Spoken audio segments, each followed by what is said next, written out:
Hey, it's Nate from Navigator Bookkeeping here with 3 things your private practice needs in its bookkeeping. Now, I'm not going to cover the basics like, hey, you should definitely do your bookkeeping monthly at least, or at least weekly.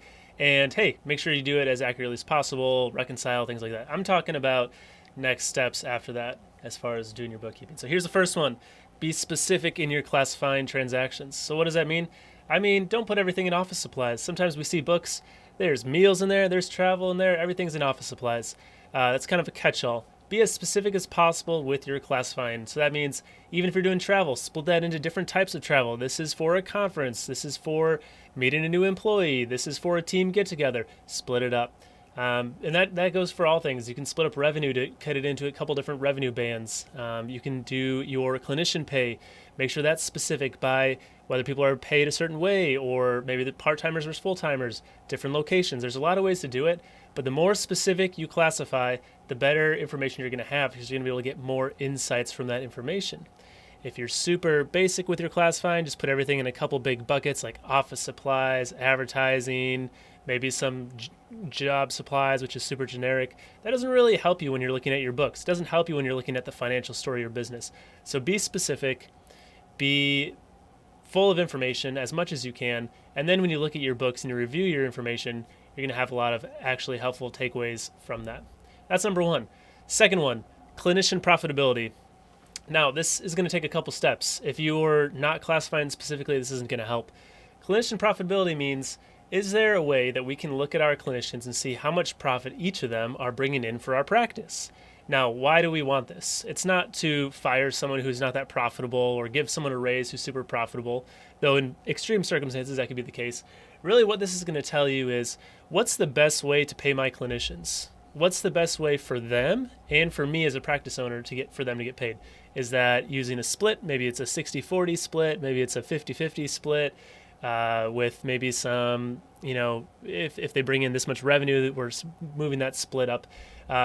Is it salary? Is it hourly? Looking at clinician profitability is going to give you all this information so that when you hire new clinicians, you're going to have a good idea of how much money they're going to bring in for your practice and really how much overhead they kind of should be covering with the revenue they're bringing in. Let me give you a quick example. If someone's bringing in $10,000 a month in revenue for your practice and you're paying them a 50-50 split, obviously it's super easy. They get $5,000, you get $5,000. But then you have to think about what's kind of the overhead cost that clinician also needs to be covering for me. That means rent, all of your tech stack, right? What's the software that they're going to have all those seats for that you have to pay for, right? Whether that's Google, Microsoft, your EHR, all that good stuff.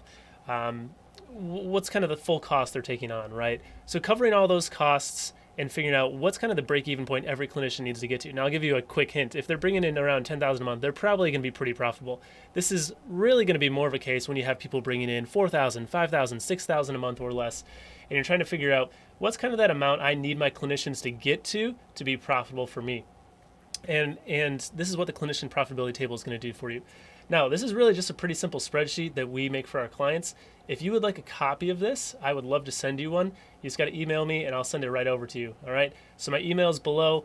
It's nate@navigatorbookkeeping.us, and send me an email. Say, hey, can I have the clinician profitability sheet? I'll send that over to you and you can start using it.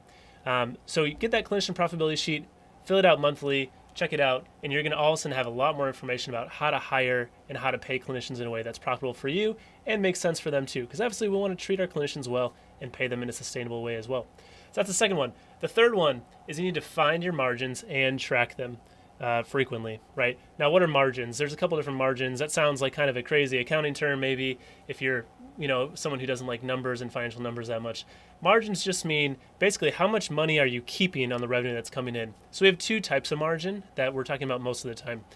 Gross profit margin is the first one. What that means is what's your revenue minus what's the cost that you're paying all of your clinicians.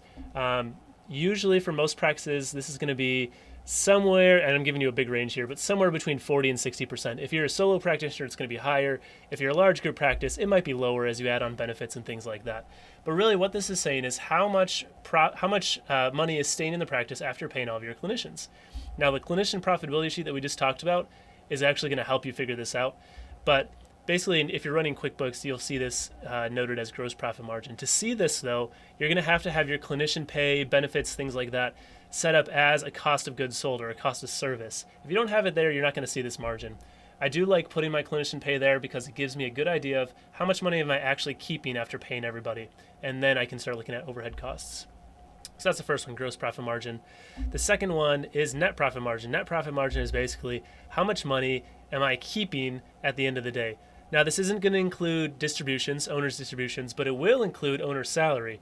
That's another conversation, and that gets a little crazy. But just so you know that, if you're taking large amounts of distributions out of the company, this is not going to show up in net profit margin. But net profit margin is basically, if I bring in $100,000 in a month, how much of that is actually staying with me in the practice after all is said and done.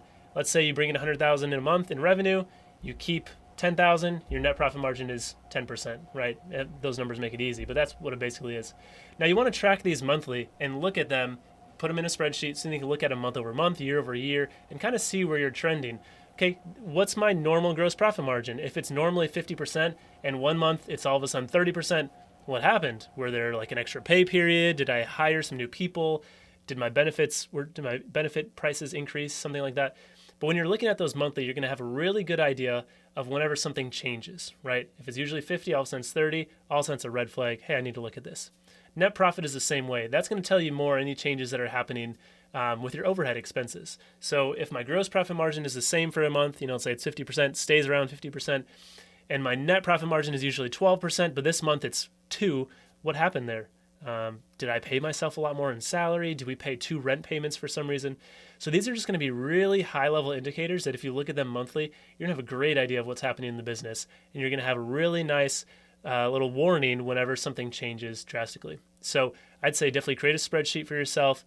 Just track those metrics, gross profit margin, net profit margin, and when you start looking at those monthly, quarterly, year over year, you're going to have a really good picture of where's the business trending and what are the areas you need to tweak. If you see that your gross profit margin is way lower than it should be, compared to the industry, maybe it's down 20%, 30%. Something needs to change there. That's an issue. If your net profit margin is way lower than industry standards, if you're at 2 or 3 or 4% net profit margin, that's too tight. So something needs to change there as well. So when you start looking at these indicators, you can at least start to have those conversations of, hey, what needs to change here and what can I work on? So those are my 3 tips. I know I'm throwing a lot at you, so if you have questions, feel free to leave a comment below the video here, and I will respond quickly to that. I'm happy to answer any questions. So yeah, let me know if you have any more questions, and we'll talk soon. Thanks.